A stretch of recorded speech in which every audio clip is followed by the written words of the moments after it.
A gente começa aqui a conversa, então, com o André Last, cientista político, falando da situação do Afeganistão. E a gente começa, claro, pela sua avaliação da retirada, né, das tropas americanas, civis também, aliados, afegãos que ajudaram os americanos desses 20 anos de ocupação. Qual é a avaliação que você faz?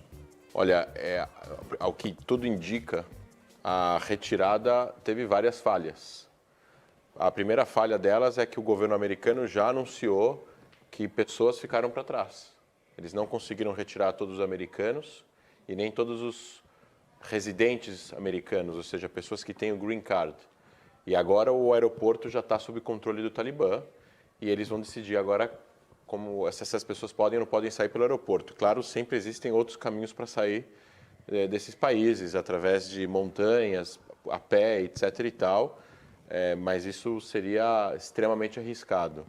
A segunda coisa que teve falha é o que está começando a sair nas notícias, é a quantidade gigantesca de armas que ficaram no Afeganistão, ou seja, helicópteros, aviões, uma série de armas, carros de combate, Hummers e coisas até mais tecnológicas, como, por exemplo, identificação biométrica, coletes à prova de bala, visão noturna, ao todo 85 bilhões de dólares.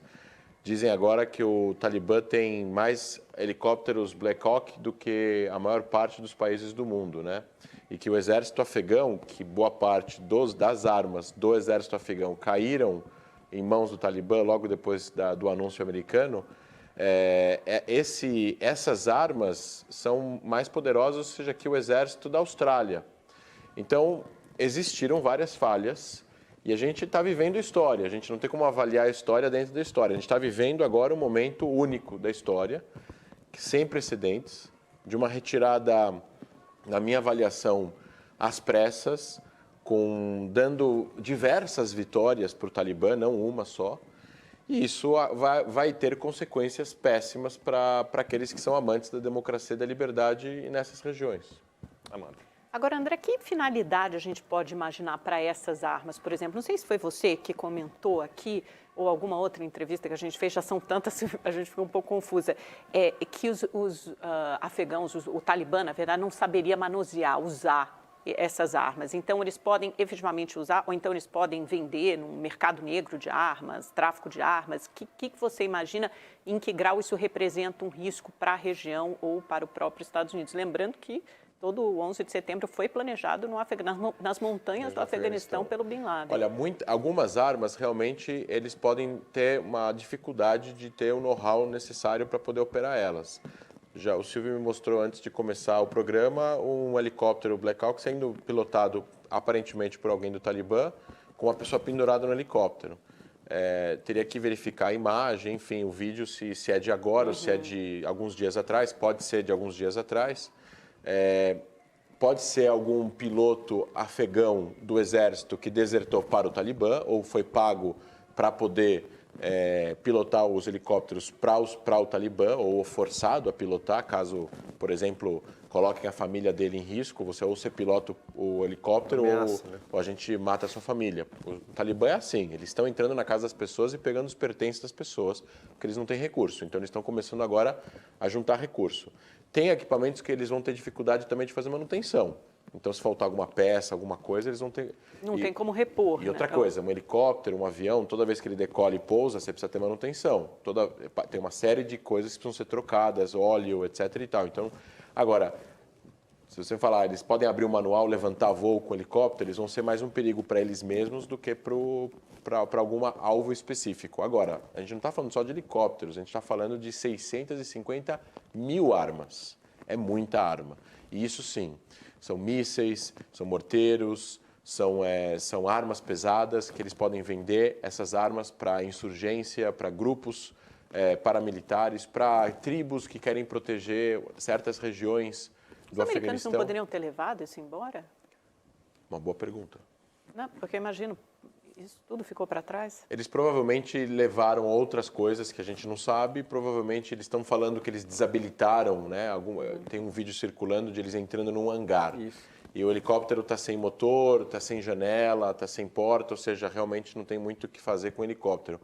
Mas assim, a imagem também que fica do Talibã entrando dentro de um hangar, numa base americana, eles estão vestidos com uniforme americano, eles estão armados com armas americanas, botas americanas, calças, coletes à prova de bala, e estão entrando em helicópteros e estão tirando foto, ou seja, toda essa imagem deles é muito ruim porque os outros grupos estão vendo isso e falam assim, bom, se eles conseguiram, a gente vai conseguir também. André, eu sei que, como você falou, é a guerra dentro da guerra, o momento é esse, não dá para fazer futurologia e analistas políticos sérios como você, por exemplo, detestam isso. Mas, apesar da animosidade que existe ali na região, entre diversos fundamentalistas para lá ou para cá, até que ponto isso tudo também não pode cair, esse potencial bélico todo, em outras mãos ali na própria região, na fronteira do outro lado, né? Podem. Eu vou dar um exemplo. Quando o Gaddafi caiu, as armas do exército líbio foram controladas por grupos extremistas, que alguns dessas armas foram vendidas para outros traficantes. E a minha experiência é que, quando eu estava em Israel, algumas armas que vieram da Líbia foram usadas contra o exército de Israel desde a faixa de Gaza. Então, existem aí... Existe uma periculosidade de ter, aí a gente está falando de 600 mil armas, a gente está falando de milhares de carros, e carros não tem problema de você fazer manutenção, Hummers, carros blindados, semitanques que vão ser usados por insurgentes, que podem ser tanto dentro do Afeganistão como em outras regiões do Oriente Médio. Algumas são mais fáceis de você transportar, outras são mais difíceis, mas não é limitado ao Afeganistão essas armas. A gente vai começar, talvez, a ver alguns indícios dessas armas talvez saírem dessa região, porque qual é o controle que o Talibã tem sobre os seus próprios homens, né? Vamos dizer que você tem aí um grupo de pessoas do Talibã que dominaram uma base a 300 quilômetros de Cabul, e lá eles pegaram 30 mil fuzis. Eles podem vender 10 mil fuzis por $500 mil em cash, em dinheiro. Eles não precisam reportar, talvez eles dividam entre eles e acabou. Não tem como a central do Talibã, talvez mais ideológica, em Cabul, talvez saber disso. Esse que é o problema. Grupos terroristas têm um costume muito grande de ter um alto nível de corrupção. Isso é verdade no Hezbollah, isso é verdade na Al-Qaeda, isso é verdade no Talibã, isso é verdade no Hamas e na Jihad Islâmica na faixa de Gaza. A maior parte dos grupos terroristas existe muita corrupção entre os líderes. Constantino. Oi, André, boa tarde. Nós estamos há poucos dias aí do aniversário, 20º aniversário do 11 de setembro. Né? Uma pergunta, né, bem direta. O mundo ocidental em geral e os Estados Unidos em particular estão mais seguros hoje ou menos seguros? E qual o clima para esse tipo de evento e se ele está protegido? Quer dizer, se deveria haver uma preocupação dobrada em relação à segurança dessas celebrações aí na memória, né, de todos aqueles que foram mortos pelos ataques terroristas. Olá, Constantino. É um prazer em vê-lo. Eu acho que os Estados Unidos, o home front dos Estados Unidos, os sistemas de segurança americano, as novas tecnologias, eles aprenderam a lição, né? Então, foi um choque, foi uma coisa tão absurda o que aconteceu há 20 anos atrás, que todas as falhas deveriam ter sido corrigidas. Então, a gente está falando da comunicação entre o FBI e a CIA, que não funcionou bem, eles poderiam ter se comunicado melhor, eles tinham inteligência sobre 11 de setembro antes do atentado, eles poderiam ter evitado o atentado acontecer, a CIA tinha fontes que não dava, né, para o FBI a respeito de pessoas que poderiam estar envolvidas aí no planejamento. Então, assim, os Estados Unidos, eu acredito que as chances de um atentado com essa magnitude hoje é menor do que naquela época. Porém, ao mesmo tempo, o mundo é um lugar mais instável.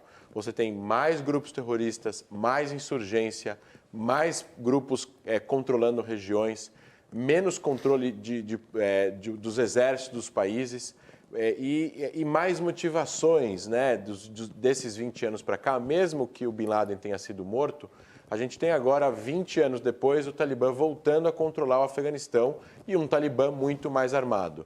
Então, além disso, nós temos o surgimento do Estado Islâmico, nós temos o surgimento do Al-Shabaab, nós temos o surgimento do Jabhat al-Nusra, são vários grupos terroristas mais fortes. Se a gente considerar o Hamas de 20 anos atrás para hoje, o Hamas está mais forte, a Jihad Islâmica de 20 anos para cá também está mais forte, o Hezbollah de 20 anos para cá também está mais forte. Então, o mundo em geral se tornou um lugar mais perigoso para o terrorismo. Ao mesmo tempo, eu acredito que os Estados Unidos estão mais seguros para um atentado com essa magnitude. Não quer dizer que não pode haver ameaças de atentados. Acredito que todos os meses, todos os anos, o FBI e a CIA devem frustrar atentados nos Estados Unidos. Não deve faltar pessoas que tenham vontade de fazer atentados no Ocidente.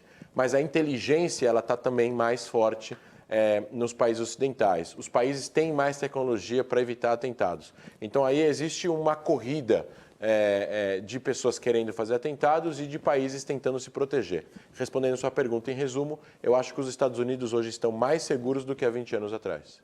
André, você citou aí vários grupos terroristas, né? E agora a gente viu surgir o tal do Estado Islâmico K, né? Então, Estado Islâmico K, Estado Islâmico, Al-Qaeda, Hamas, Hezbollah, Jihad Islâmica, que tipo de relação, que tipo de rivalidade, que tipo de embate há entre esses grupos? Vamos dizer que a base é a mesma. A base é uma base baseada em uma visão de mundo onde há uma divisão de dois lados, né? O Dar el-Harb, Casa da Guerra, e Dar el-Islam, que seria a Casa da Paz. Dar el-Islam é os territórios onde um dia houve califado, onde um dia o Islã dominou completamente, baseado no califado tanto de outros impérios como do Império Otomano. E o Dar el-Harb seria a Casa da Guerra, seriam o Ocidente, os lugares aonde eles não chegaram. Al-Qaeda tinha esse plano, né? Conquistar todo o Dar el-Islam através da luta contra o Dar el-Harb, né? Conquistar toda a Casa do Islã através da guerra contra a Casa da Guerra. E isso significa atacar os poderes ocidentais, os países que sustentam os países da região e tudo mais. Só que cada um desses grupos tem os seus interesses e, como eu falei antes, existe muita corrupção. Então, os grupos, para poderem continuar existindo, eles têm um planejamento estratégico até onde eles podem ir para eles também não serem completamente destruídos. Então, o Hamas é um grupo terrorista sunita que tem uma visão radical do Islã e de aplicar o Islã ao pé da letra, de acordo com a interpretação deles, né, que não é a maior parte dos palestinos que pensam dessa maneira. A maior parte dos palestinos votaram no Hamas, mas não pensam dessa maneira em relação à religião. Então, o Al-Qaeda tem a mesma visão, o Estado Islâmico tem a mesma visão, só que eles têm interpretações diferentes de como aplicar isso ao pé da letra. Então, o Talibã, ele na década de 90, ele proibiu as mulheres de estudar e de trabalhar. Se alguma mulher fosse pega estudando, eles fechavam a escola, batiam nas mulheres, batiam nos maridos que permitiam a mulher ir trabalhar ou estudar. O Estado Islâmico K fez atentados no Afeganistão recentemente de entrar numa escola e matar as alunas. Então, é esse nível de radicalismo que a gente está falando. Um proíbe as mulheres de estudar e de trabalhar, o outro mata as pessoas que fazem isso. Em relação ao Estado Islâmico K, como é que surgiu e que relação há com o Estado Islâmico, que a gente já conhecia? Então, o Estado Islâmico é de 2014, né? O começo do Estado Islâmico, essa declaração de independência do Estado Islâmico no norte da Síria e do Iraque, a gente está falando de 2014, muito próximo durante a guerra que Israel lutou contra o Hamas, julho e agosto de 2014. O Estado Islâmico K é fundado em 2015 no Afeganistão, meio que fazendo uma cópia do Estado Islâmico, é reconhecido pelo Estado Islâmico original, na época por o Baghdadi, que era o líder do Estado Islâmico, foi morto pelos Estados Unidos, e o K é de Khorasan. Khorasan é o nome de uma região que fica entre o Afeganistão e o Paquistão, que é uma região extremamente inóspita, de difícil acesso, super montanhosa, que é onde eles recrutaram e treinaram em torno aí de 2.500 jihadistas dispostos aí a fazer atentados suicidas e realmente tentar dominar pedaços do Afeganistão. Eles são inimigos do Talibã, porque o Talibã, quando emergiu aí vitorioso na guerra em 96, e controlou o Afeganistão a partir de 96, isso foi um resultado de uma guerra civil que aconteceu dentro do Afeganistão após a saída dos soviéticos. Eles saíram em 89, vários grupos armados e jihadistas, um ganhou e foi fundado o Talibã em 95, em 96 começou o governo e foram depostos em 2001 com a chegada dos americanos. Eu acho que tem uma questão também que o Talibã é mais territorialista, né? E o ISIS-K é mais jihadista, quer estabelecer um califado, tem uma luta mais internacional e eles não admitem nenhum tipo de interlocução ou de negociação com os americanos. E o Talibã efetivamente sentou à mesa com os americanos até para negociar a retirada do Afeganistão, Sim, né? não, você tá correta, Amanda. O Talibã, ele fundou, né, na época, em 96, os Emirados Islâmicos do Afeganistão. Vão voltar a fundar os Emirados Islâmicos do Afeganistão. É uma luta local. Eles têm interesses globais, mas eles têm interesses estratégicos de medir as consequências, as ramificações das suas ações. Então, eles sabem que se eles forem demais para uma coisa global, eles vão receber uma invasão e vão perder poder. E como existem interesses também pessoais e humanos de todos os líderes que também fazem parte, eventualmente eles podem querer estrategicamente fazer com que os Emirados do Afeganistão sejam fortes o suficiente durante 50 anos para depois aí poder expandir essa ideologia para outros locais. Agora, você acha que tem efetivamente uma chance, os analistas têm apontado, por exemplo, de uma guerra civil no Afeganistão? E aí eu fico pensando também naquele xadrez político da Ásia Central, do Oriente Médio, imaginando os interesses do Paquistão, da Rússia. Também estava lendo uma reportagem hoje no Washington Post dizendo que a Rússia tem até um certo interesse, que reconhecia antes o Talibã como grupo terrorista e agora já mudou isso. Na mídia russa, na mídia estatal, eles falam de um grupo radical, se referem ao Talibã como um grupo radical. E fortalecer o Talibã suficientemente para pelo menos você ter algum governo naquela área, porque uma insurreição, uma instabilidade muito grande prejudica os interesses e ameaça a Rússia. Então, eu fico imaginando como é que fica aquele xadrez nessa região. A guerra civil dentro do Afeganistão é bem possível, tanto que a gente tem aí o Vale do Panjshir, tem os combatentes, né, de Panjshir, que é uma região que nunca foi conquistada, nem pelo Talibã na década de 90 e nem pelo Talibã agora. Eles tentaram conquistar essa região, bem no interior do país, super montanhosa também, 80% do país é assim, não conseguiram conquistar Panjshir e tem muitas pessoas dizendo que os combatentes de Panjshir, eu escutei recentemente uma entrevista de um jornalista israelense com um jornalista afegão em Cabul, ele dizendo que os combatentes de Panjshir têm armas, treinamento e homens, falta gasolina e que eles conseguiram evitar que o Talibã conquistasse Panjshir alguns meses atrás, antes da saída americana. Em relação à parte regional, todo mundo quer estabilidade. A fronteira com a China é muito pequena, mas a China tem no lado chinês dessa fronteira uma região de bastante pessoas da região islâmica. Eles têm medo que essas pessoas possam viajar ao Afeganistão, se radicalizar, voltar à China e cometer algum tipo de delito. Então, eles têm aí uma intenção de ter uma relação com quem está no poder aí nessa região. Da mesma forma que a China tem uma relação com o Kim Jong-un, que é o ditador da Coreia do Norte, assim como o Putin tem relação com Assad e eventualmente até com outros ditadores, eles vão ter relação aí de interesse com o Talibã, caso o Talibã consiga manter soberania do país. A questão é o que vai acontecer dentro do Afeganistão nos próximos meses. Pode ocorrer várias guerras locais e o Talibã pode não conseguir aplicar a soberania em toda a região. E aí, realmente, a gente pode viver anos e anos e anos de guerra civil no Afeganistão. Armas para isso, infelizmente, não faltam. Você falou da China, André, mas como é que fica o ponto de vista da sustentação econômica desse Afeganistão nesse momento regido aí, comandado pelo Talibã? Então, o Afeganistão já é um país muito pobre, né? Sempre esteve quase em último lugar em todos os índices de direitos humanos e de desenvolvimento. E é um universo em Cabul e outro completamente diferente nas outras regiões. Cabul é um pouco mais desenvolvido, para vocês entenderem isso, esses combatentes do Talibã que chegaram agora, eles chegaram, alguns deles eram crianças ou não tinham nascido em 2001. Então, quando eles chegam em Cabul, eles vêm a cidade grande, de 4 milhões de pessoas. Eles vieram do interior do Afeganistão, onde as pessoas vivem em um sistema tribal onde não tem eletricidade, não tem nada. É bem precário. Então eles chegam em Cabul e veem ruas, e asfalto, e pessoas, e mulheres, e lojas. E isso para alguns eles se deslumbram, para outros isso é ultrajante, porque é como se o Ocidente tivesse conquistado um pedaço do país deles e tivesse transformado em algo que não é. Então, o que acontece em relação a interesses econômicos, por exemplo, a China tem eles estão explorando minério e já compraram várias regiões onde há exploração de minério que valem, aí estamos falando de um valor de mais de $1 trilhão em minério que existe no Afeganistão. O lítio, né, para as baterias. Isso, exato, o lítio na bateria. A gente chegou a comentar a última vez que eu vim, eu acho. Então, isso é de interesse chinês e, ao mesmo tempo, é de interesse afegão que os serviços continuem.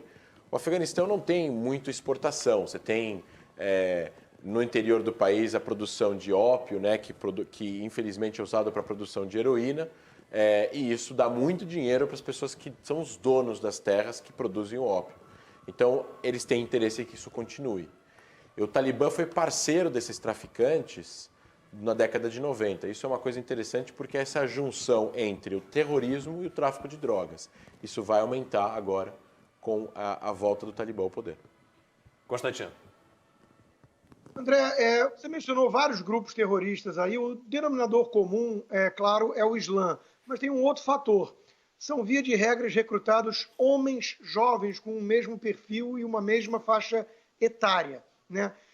Tem um livro do Dr. Sebastian Gorka, que foi consultor, inclusive, assessor do governo Trump. Ele é um analista militar e vem de família húngara. Então, ele conhece bem o leste europeu e o livro dele é Como Acabar com a Guerra, com a Jihad, né? E é interessante que ele traça um paralelo justamente com o comunismo. Ele fala do fator ideológico por trás disso. Capturar homens numa certa idade, cá entre nós, losers, né? Quer dizer, perdedores, alienados, pessoas que estão muito insatisfeitas com tudo, né? E aí são, de repente, recrutados para encontrar um propósito, né? Nessa cruzada, nessa missão suicida terrorista, né? Qual é a importância que você dá a isso, olhar para onde escorregamos e não onde caímos? Quer dizer, se o Ocidente devia estar fazendo alguma coisa em relação a combater essas ideologias do islamofascismo, como ficou conhecido, por trás desse recrutamento tão forte, que às vezes, inclusive, e não por acaso, vem no próprio Ocidente. Quer dizer, gente que nasceu em Londres, nasceu em capitais ocidentais, são atraídas por esses grupos. Pois é, Constantino, é uma junção de vários fatores, tá? O Islã fundamentalista, militante, radical, que é o que origina o terrorismo islâmico. A gente teve terroristas do ETA, tem terroristas do IRA, teve terroristas judeus, cristãos, ou seja, o fato de a gente estar vivendo esse fenômeno hoje é uma série de motivos que tem a ver também com a própria geopolítica dos países do Oriente Médio, a fundação dos países na região e o próprio iluminismo e a reforma que o Islã teve em alguns lugares e em outros lugares não teve. Então a gente teve aqui tem um problema fundamental, que é o problema do awakening, que é o acordar, o processo de acordar, o processo de doutrinação, de derrubada da personalidade e do entendimento de existência das pessoas, de como elas se enxergam, e a construção de um novo ser humano.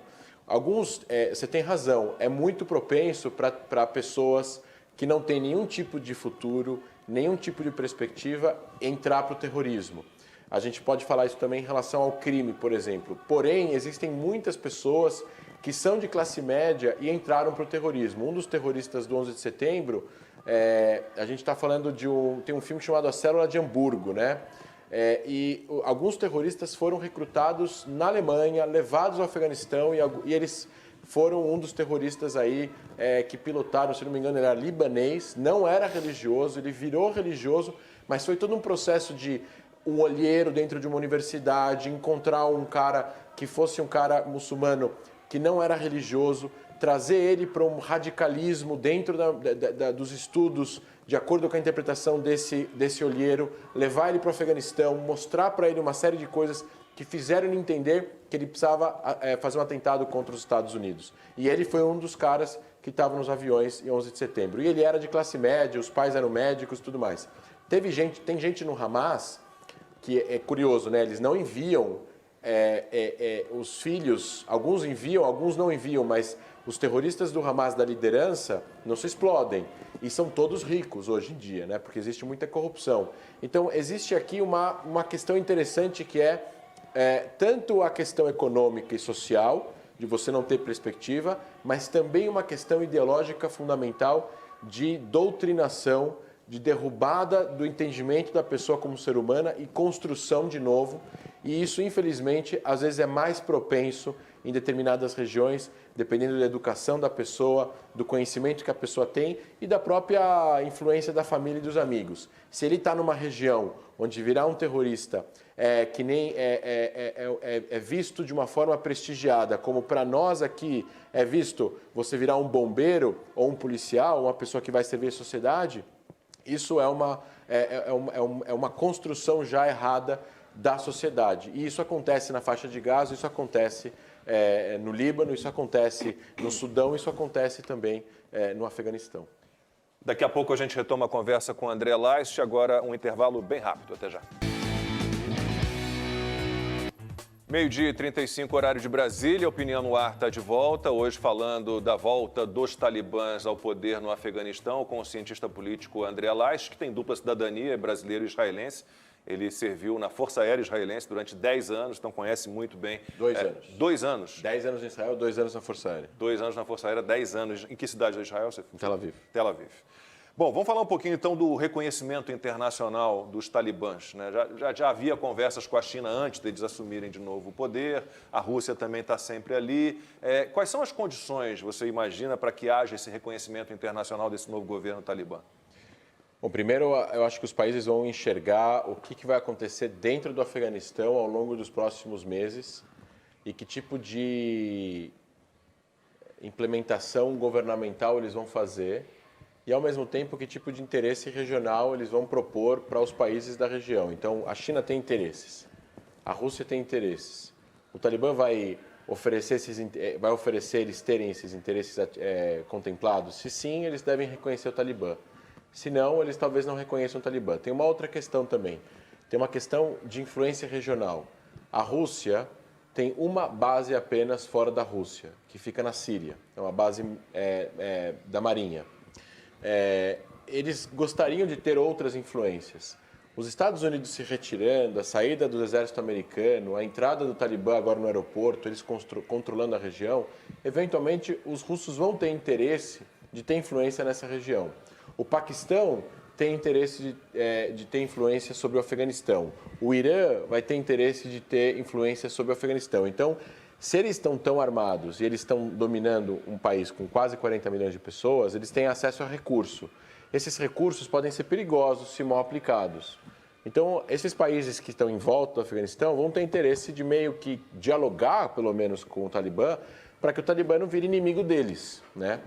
Porque se virar inimigo deles, eles controlando recursos e controlando armas, pode ser perigoso para os interesses desses países. E tem uma frase que diz que países agem única e exclusivamente por interesse nacional.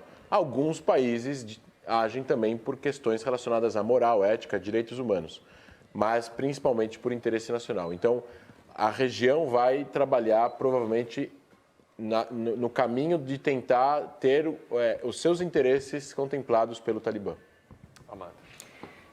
Agora eu vou inverter a pergunta, André, para imaginar a repercussão dessa retirada do Afeganistão e, obviamente, a forma caótica e desastrosa como foi feita para o governo Biden nos Estados Unidos e eu acho que para o país como um todo, né? Depois dessa guerra mais longa que eles tiveram de 20 anos no Afeganistão, essa ideia dos Estados Unidos um pouco como a polícia do mundo, vem reduzindo essa influência da superpotência ou então ela vem esbarrando em dificuldades? Porque parece que todas as ocupações militares dos Estados Unidos, tentando de alguma forma instalar um novo governo, implementar sua visão ocidental de democracia, falhou.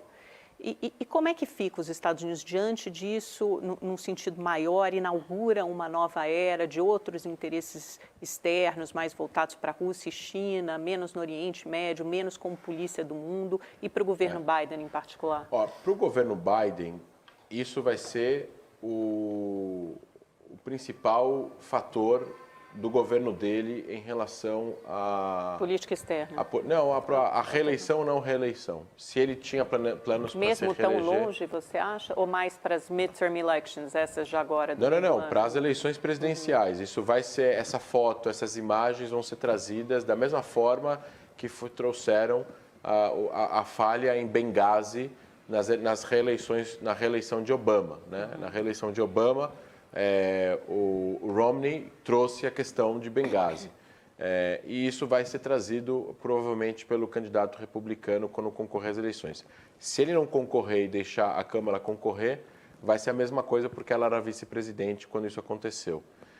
Então isso vai ser o grande legado ruim dele durante o mandato dele, que não é somente dele de agora, era dele também nos 8 anos que ele foi vice-presidente na era Obama. Mas, mais uma vez, a gente tem que lembrar, a decisão da saída não é nem dele nem do Obama, o acordo foi feito com o Talibã pelo Donald Trump, também erro dele. Na visão de uma pessoa que entende de Oriente Médio, onde a saída de territórios dessa forma é ruim para os interesses ocidentais e só fortalece o terrorismo, ambos erraram. Agora, em relação aos Estados Unidos ser a polícia do mundo e essa diminuição, o mundo está ficando um lugar muito mais conectado, a política está muito polarizada, a política americana está polarizada, então eu acho que são coisas que vão nutrir ambos os lados. Porque, de uma certa forma, o Partido Democrata, ou dentro do Partido Democrata, o lado mais progressista dele, era a favor que os Estados Unidos saíssem do Afeganistão.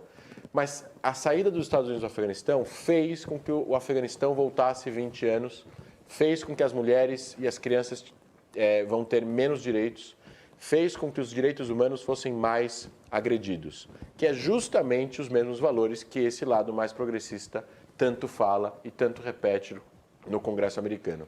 Então, eles cumpriram uma parte da sua agenda, mas estão descumprindo outra, que é trazer liberdade e direitos humanos para as mulheres e para as pessoas ao redor do mundo. Então, eles vão ficar com... Eles vão ficar... É uma faca de dois gumes. Fica uma coisa ambivalente. Fica uma coisa ambivalente. Em relação à influência russa e China, eles estão crescendo essa influência, mas eu não acho que nenhum desses países vai querer, de uma certa forma, tomar o lugar dos Estados Unidos. É impopular, hoje em dia, diferentemente de como era na década de 60 e de 70 e nos anos 2000, essa questão de invadir países. Agora, se ocorrer um outro atentado dessa magnitude, eu não duvido que os Estados Unidos vão responder. Foi o que o Bush falou no dia do atentado. Não é um ato de terrorismo, é um ato de guerra. E dentro da Constituição americana, atingir solo americano é uma declaração de guerra e requer uma resposta militar americana. Isso, acho que o presidente não tem nem como impedir. Ele sofreria um impeachment se ele não fizesse isso. Então, eu acho que o que está acontecendo hoje em dia no mundo é uma diminuição desse tipo de intervenção. Porém, não é uma intervenção impossível de acontecer.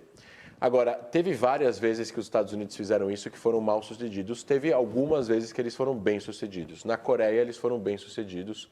Se os Estados Unidos não tivessem entrado na Coreia, toda a península da Coreia seria a Coreia do Norte. André, ainda sobre essa retirada das tropas, né, tem até essa foto do último militar deixando o Afeganistão, acho que é um major-general. Silvio, nós estamos com um probleminha no seu microfone. Eu não tenho aqui o microfone de mão para... Tem um microfone de mão aí? Não. Não tem. Então, infelizmente, daqui a pouquinho... A gente pula o Silvio. Eu vou puxar, então, aqui... Tá, então foi o seguinte... Vamos fazer um intervalo, Constantino, que aí sobra mais tempo para a gente fazer o nosso último bloco. Daqui a pouquinho a gente volta. Um recado para você agora.